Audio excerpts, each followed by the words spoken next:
ओम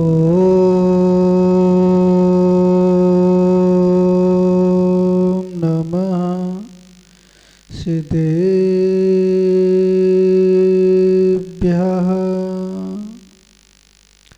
ओम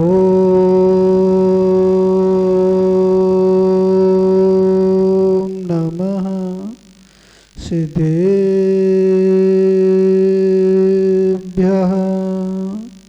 ऋणत्यं च वन्दे चोवीशं सदा वन्दे पंचगुरुणा वन्दे चरणं चरणं सदा वन्दे। नमो रिहन्ताडं नमो सिद्धाडं नमो आयरियाडं नमो वज्रायाडं नमो लोये सभ्यसाहुडं। बोलो अनंतानंद सत परमेष्टि भगवान की, चिंतामणि पारसनाथ भगवान की, अंतिम तीर्थेश वर्धमान स्वामी की, भाष्यल दिवाकर आचार्य श्री विमल सागर जी महाराज की, गणाचार्य श्री विराग सागर जी महाराज की, आचार्य श्री विनिश्चय सागर जी महाराज की, तीन कमनो कुड़मिराज की, आदि सागर जी महाराज की, अहिंसा परमो धर्म की, 64 रिद्धि महाविधान की।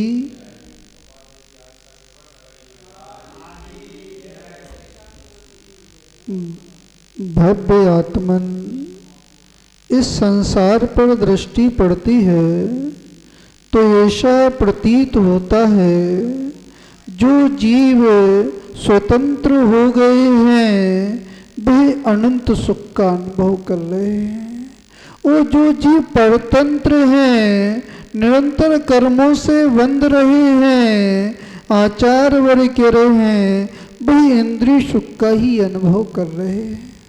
पर जो जीव परतंत्र हैं, कर्मों से बंधे हुए हैं, वे जीव पुरुषार्थ कर सकते हैं, धर्म पुरुषार्थ कर सकते हैं, मोक्ष पुरुषार्थ कर सकते हैं। वो जो अनादि से जो कर्म बंधा हुआ है उसको विनाश कर कर, जो कर्म रूपी शत्रु है उसको पराजित कर कर वो स्वतंत्र हो सकते हैं, वो अनंत सुख का अनुभव कर सकते हैं। भैया अशोक कुमार जी, शक्ति किसमें है? वो किसमें शक्ति है? जो जीव संसारी हैं, जो जीव छदमस्त हैं, उनके अंदर शक्ति है। जो भव्य जीव हैं वो जीव पुरुषार्थ कर सकते हैं, पुरुषार्थ कर सकते हैं, वो कर्मों का क्षय कर कर 64 रिद्धियों को प्रकट कर सकते हैं। आज देखो मुगावली वाले मास्टर, क्या नाम है नरेंद्र कुमार जी, आज पुरुषार्थ करने आए हो। कौन सा पुरुषार्थ करने आए हो? उन 64 रिद्धियों को प्राप्त करने का पुरुषार्थ है। ये सामान्य पुरुषार्थ नहीं है। आचार वर्ग कह रहे हैं जैसे लघु बीज होता है, लघु बीज होता है, जो बटका लघु बीज होता है वो भूमि पर पड़ता है, उपयुक्त काल मिलता है, उपयुक्त क्षेत्र मिलता है, उपयुक्त भाव मिलता है, उपयुक्त जल मिलता है, तो वह वृक्ष वृद्धि को प्राप्त होता है, विशाल बटका वृक्ष बनता है। वो असंख्यात जीवों को वो आश्रय देता है। क्या देता है? आचार वर्ग रहे। धर्म की कोई भी क्रिया हो, कोई भी क्रिया हो, उसको सामान्य मत समझना। क्या नहीं समझना? सामान्य मत समझना। यदि धर्म की क्रिया को सामान्य समझ लिया, गुरु को सामान्य समझ लिया, देव को सामान्य समझ लिया, तो आचार्य वर्ग ने भी आपने मनुष्य पर्याय की सार्थकता को नहीं समझा, इस मनुष्य पर्याय के पुण्य को नहीं समझा। जो पुण्य है उसको पाप में परिवर्तित कर रहे हो। क्या कर रहे हो? यदि सार्थकता को समझ रहे हो, मनुष्य पर्याय की सार्थकता को समझ रहे हो, सम्यक धर्म को समझ रहे हो, तो आचार्य वर्ग ने पुण्य बढ़ेगा, ऐसा पुण्य बढ़ेगा, ऐसा पुण्य बढ़ेगा। पुण्य फल अरिहंता। आचार्य कुंद कुंद स्वामी कह रहे हैं अरिहंत जैसे परमेष्टि उस पद की प्राप्ति होगी। क्या होगी? उस अरिहंत पद की प्राप्ति होगी। और जहां अरिहंत पद होता है वहां पर 64 रिद्धियां अपने आप प्रकट हो जाती हैं। भैया बक्सवा वाले भैया क्या नाम है? टेकचंद जी, एक श्रीफल भेंट करना आकर, क्या करना, जो भगवान की आराधना हो रही है, 64 रिद्धि विधान की आराधना हो रही है, यहाँ पर समर्पण करना, वो फल को समर्पण करोगे तो आचार्य वर्ग रहे ऐसा पुण्य बढ़ेगा, ऐसा पुण्य पड़ेगा कि आपकी भी 64 रिद्धियां प्रकट हो जाएंगी। जब जीव का पुण्य बढ़ता है तभी वो जिनालय में आ सकता है, गुरु के शरण में आ सकता है। और पुण्य नहीं है, पुण्य नहीं है, वो पुण्य भी है, वो भावना नहीं बन रही है तो आचार्य वर्ग में पाप की बोझी, पाप की वृद्धि कर रहा है। किसकी वृद्धि कर रहा है? पाप की वृद्धि कर रहा है। मनमानी मत करना, क्या नहीं करना। जो जी मनमानी करते हैं, पुण्य के उदय मनमानी करते हैं, उन्हें नरक और निगोद की पर्याय में जाना पड़ता है।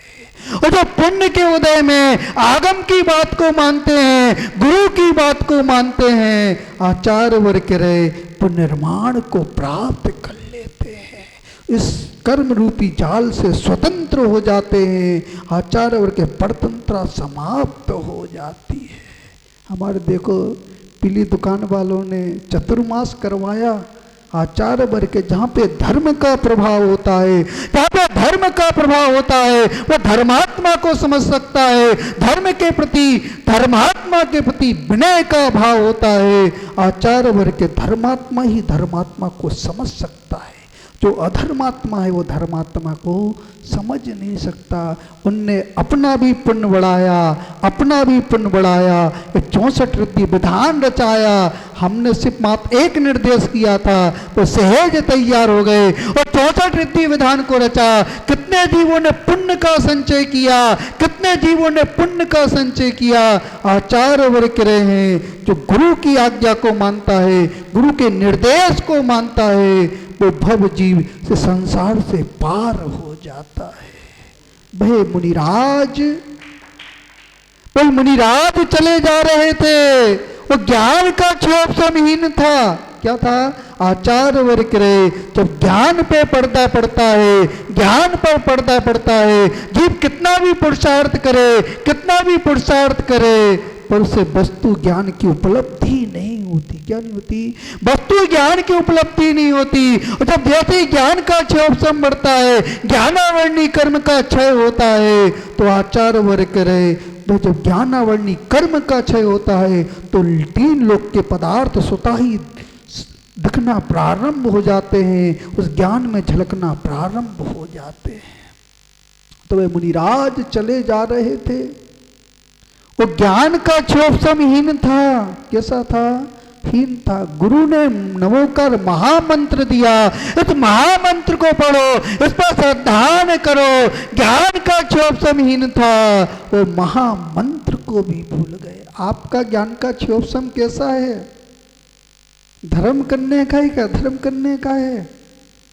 आचार्य वर्ग रहे यदि सम्यक्त है तो धर्म करने का क्षोभ सम होगा, और सम्यक्त नहीं है, सम्यक्त नहीं है, धर्म की महिमा समझ में नहीं आ रही। ये कली काल है, ये पंचम काल है। पंचम काल का जीवों का मन धर्म करने में लगता है क्या अधर्म करने में लगता है?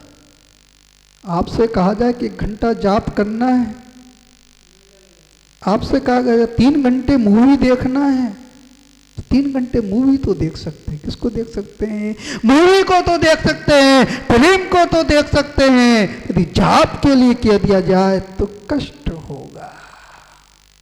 कहते 1 लाख रुपए मिलना है, धूप में बैठकर खड़े होकर साधना करना है, और धन के लिए साधना करोगे, व्यापार के लिए साधना करोगे, और आचार वर्ग रहे हैं पुण्य को बढ़ाने के लिए, आत्मा के गुणों को बढ़ाने के लिए साधना करना है, तो इस शरीर में कष्ट होता है। यदि व्यापार ज्यादा चल रहा हो, भूख लग रही हो और धन आ रहा है तो भूख की याद आती, भोजन की याद आती कि नहीं आती? अब तो केवली भगवान जानते हैं। क्या जानते हैं? केवली भगवान जानते हैं। प्रवचन चल रहा हो और 1 घंटे से 1.5 घंटा हो जाए तो कष्ट होता है। आचार्य वर्ग करे जो शुद्ध ज्ञान है, जो शुद्ध ज्ञान है, वो केवल ज्ञान की जननी है। यदि शुद्ध ज्ञान को सामान समझ लिया, आपने शुद्ध ज्ञान को सामान समझ लिया, तो केवल ज्ञान प्रकट होने वाला नहीं। कभी अवहेलना मत करना, किसी गुरु की अवहेलना मत करना, किसी प्रवचनकार की अवहेलना मत करना।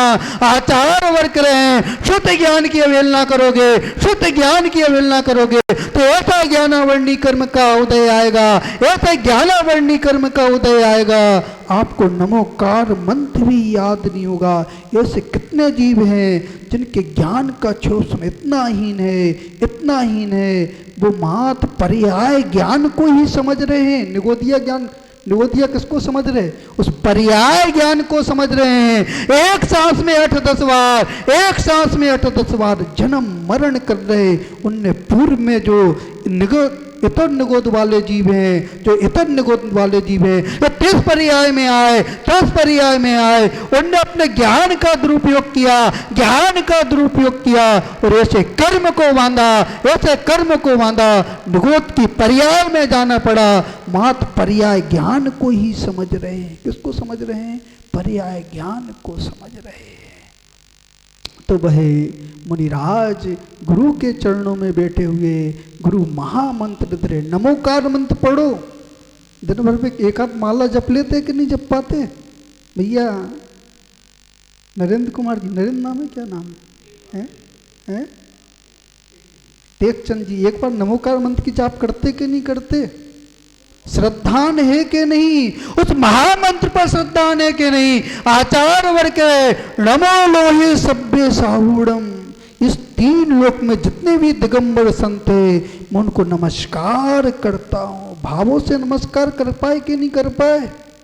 आचार्य वर्ग रे, जो सम्यक दृष्टि जीव है कोई भाव से नमस्कार कर सकता है, और जो मिथ्या दृष्टि जीव है, मिथ्या दृष्टि जीव है, तो भाव से नमस्कार नहीं कर सकता। क्योंकि अशुभ उपयोग है, जहाँ पे अशुभ उपयोग होता है वहां से भाव नमस्कार नहीं हो सकता। मिथ्यात गुणस्थान में, सासाधन गुणस्थान में और मिश्र गुणस्थान में आचार्य वर्ग के नियम से अशुभ उपयोग होता है। और जैसे 3 गुणस्थान छूटते हैं, चौथा गुणस्थान प्राप्त करता है आचार्य वर्ग के चौथे गुणस्थान में, 5वें गुणस्थान में और 6वें गुणस्थान में शुभ उपयोग होता है। और जैसे 7वें गुणस्थान में जीव प्रवेश करता है, शुद्ध उपयोग की मात्रा बढ़ना प्रारंभ हो जाती है। और जैसे शुद्ध उपयोग बढ़ता है, शुद्ध उपयोग बढ़ता है, आचार्य वर्ग चारित मोहिनी कर्मों का क्षय करता है, चारित मोहिनी कर्मों का क्षय करता है। और जैसे चारित मोहिनी कर्म का क्षय करता है, ये रिद्धियां प्रकट होना प्रारंभ हो जाती है।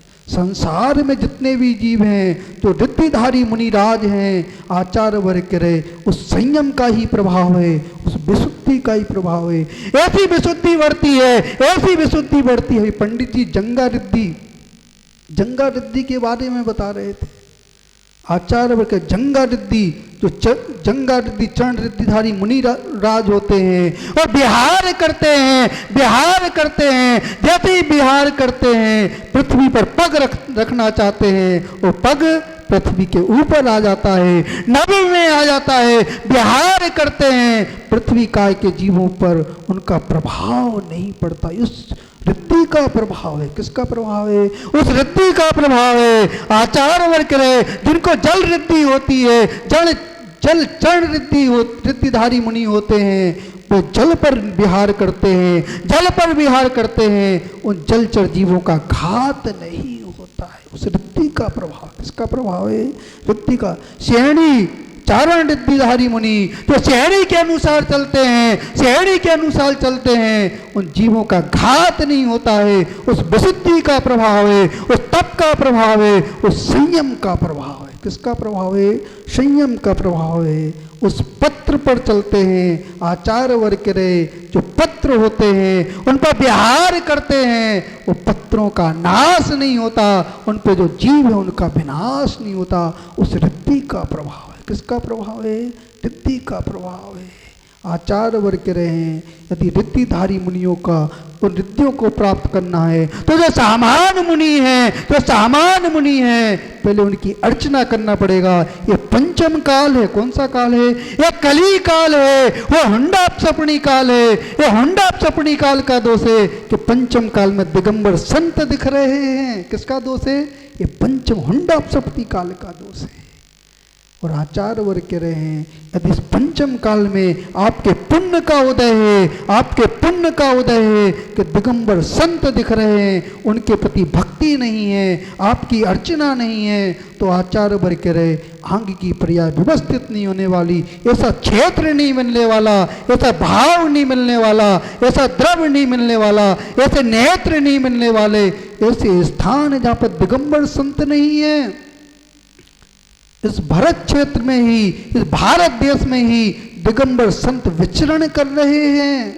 अमेरिका में हैं, ऑस्ट्रेलिया में हैं, न्यूजीलैंड में हैं, वो भी आर्य खंड में है। किसमें है? आर्य खंड में है। उन जीवों का पाप का उदय है, उन जीवों का पाप का उदय है। मनुष्य पर्याय को प्राप्त किया, मनुष्य पर्याय को प्राप्त किया, पर पूर्व में ऐसे कर्म को बांधा, ऐसे कर्म को बांधा, वो दिगंबर संतों के दर्शन भी नहीं कर पा रहे। आपके तो पुण्य का उदय है, बुरा तो नहीं रहे। कनक कनकते सो गुनी माधिकता दिखाए, जो पाए सो बोरायो, जो खाए सो बोराए।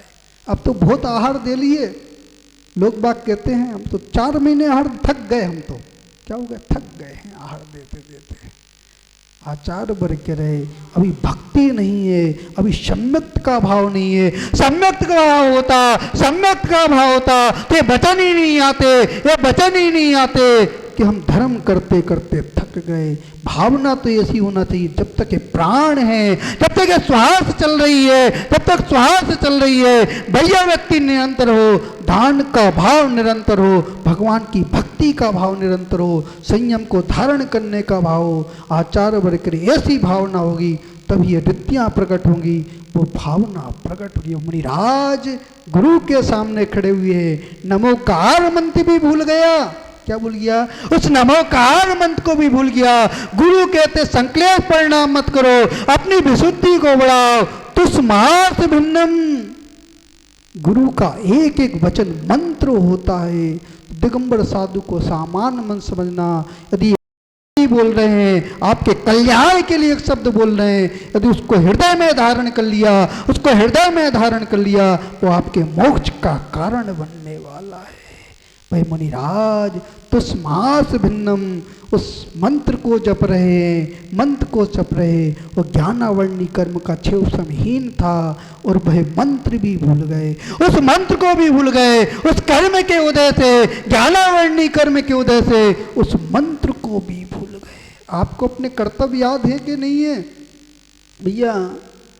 अपने कर्तव्य याद है कि नहीं है? महाराज हमें तो वही याद है, किससे लेना है, किसको देना है, अपने कर्तव्य याद नहीं है। आचार्य वर्ग रहे जो मूढ़ व्यक्ति होते हैं, जो मूढ़ व्यक्ति होते हैं, उनकी धन पर दृष्टि होती है, धन पर दृष्टि होती है। और जो सम्यक दृष्टि जीव होते हैं उनकी धर्म पर दृष्टि होती है। धन को मानते हैं, धन से व्यवस्था हो सकती है, इस संस्थान की व्यवस्था हो सकती है, पर आचार्य वर्ग के धन से धर्म नहीं हो सकता। धर्म तो भाव से होता है, या भाव होते हैं वहीं पर धर्म हो सकता है। धन से तो सिर्फ व्यवस्था हो सकती है, द्रव आ सकती है, द्रव आ सकती है, सामग्री आ सकती है, मंदिर का निर्माण हो सकता है, जिन बिंब का स्थापन हो सकता है। हमारे देखो पीली दुकान वाले क्या बना रहे हैं? सहेज कूट का निर्माण कर रहे हैं। किस लिए कर रहे हो? इस श्रेष्ठ कूट का निर्माण किस लिए कर रहे हो? आचार्य वर्ग करे भाव की विशुद्धि के लिए निर्माण कर रहे हो तो ये कार्यकारी है, जिनारा बनाना कार्यकारी है, और मान प्रतिष्ठा के लिए बना रहे हो तो आचार्य वर्ग करे ये तुम्हारा धर्म कार्यकारी नहीं है, ये धर्म तो पाप का ही कारण बनने वाला है। क्योंकि जो मान होता है, जो मान होता है वो पाप का कारण होता है। वो रावण मान से भरा हुआ था, मान से भरा हुआ था। जब आयु का बंध हुआ, आयु का बंध हुआ तो नरक आयु का बंध हो गया। मान मत करना। क्या करना? खजुराहो में मंदिर बनाया, क्या बनाया? उस जीव ने खजुराहो में मंदिर बनाया, पूरा द्रव्य लगाया, पूरा द्रव्य लगाया, शिखर बन गया। मात्र जीने रह गए। क्या रह गए? वो पूरे नगर में भ्रमण कर रहा है, झोली फैलाए हुए है, झोली फैलाए हुए है, मेरे पास द्रव्य नहीं बचा। आचार्य वर्ग करे कोई जी मंदिर का निर्माण करा रहे हैं, वही जिन बिंब का स्थापन करा रहे हैं। उस चामुंड राय ने जिन बिंब का स्थापन किया, मान था, उसके हृदय में मान था, वो कलश डाल रहा था, वो अतिशय प्रकट हो गया, वो जल नीचे नहीं आया। आचार्य वर्ग करे जहाँ पे मान कसाई होती है वहाँ पे पुण्य बोना पड़ जाता है, और जहाँ पे मान कसाई नहीं होती, जहाँ पे भक्ति होती है, उस बुढ़िया की लुटिया का जल डाला गया, जैसे जल गया और वो पूरा जल जलाशय में परिवर्तित हो गया।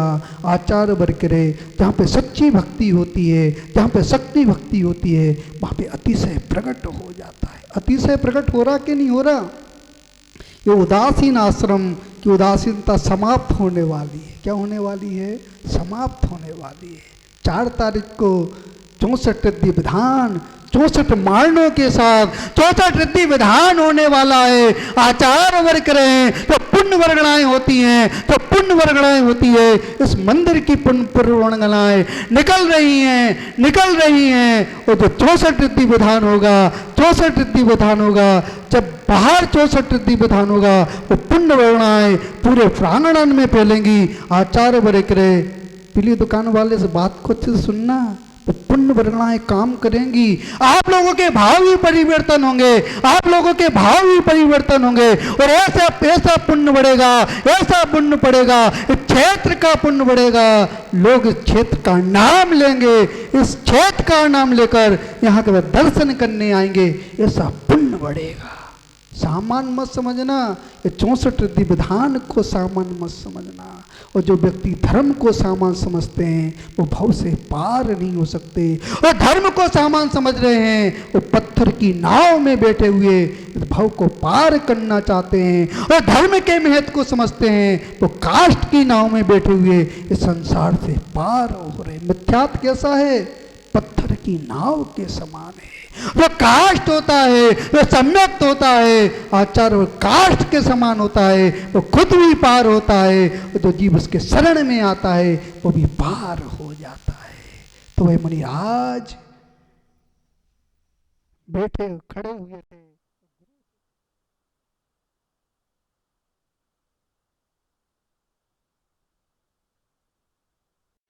चले जा रहे थे, जाते जाते माँ क्या धो रही थी? दाल धो रही थी, तुझसे मांस को अलग करेगी। और मुनिराज सरलता से भरे हुए थे, सरलता से भरे हुए थे, माँ से कह रहे थे क्या कर रहे हो? तो माँ कहती है तुझ मांस भिन्नम, तुझसे मांस को अलग कर रही हूँ, तुझसे मांस को अलग कर रही हूँ। ये वचन सुने तो भेद विज्ञान प्रकट हो गया, और मंत्र की सिद्धि हो गई, साधना करने लगे, साधना करने लगे। अंतर मुहूर्त में उन्होंने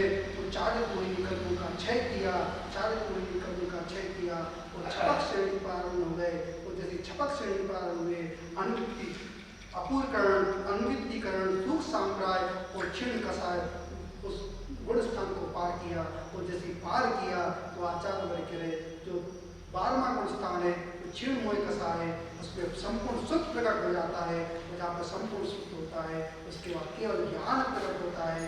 आचार्य जैसे ही उन्होंने 12वें गुण स्थान को छोड़ा तो 13वें गुण स्थान में प्रवेश किया तो 64 वृत्तियाँ प्रकट हो गई। और जहाँ पर 64 वृत्तियाँ होती हैं उन्होंने अंतर मूलक में प्रवृत्तियों का क्षेत्र लिया। अपनी भावना पाते हैं, आप धर्म के मन को समझे और ऐसा समझे, ऐसा समझे, किसी भी धर्म की क्रिया को सामान्य मत समझे।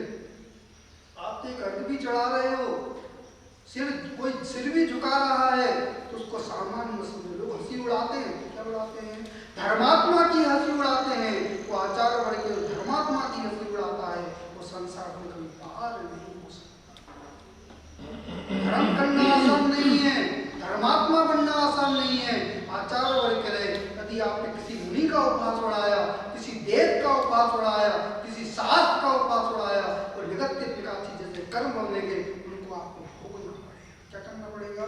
जीवन में कभी उपहास मत उड़ाना, आचार्य वर्ग श्रीपाल ने उपहास उड़ाया और ऐसे कर्म को बांधा, ऐसे कर्म को बांधा, उसके पूरे शरीर में कोड़ फूट गया। क्या फूट गया? इसलिए आप जीवन में कभी देव साधु का उनको सामान्य न समझो।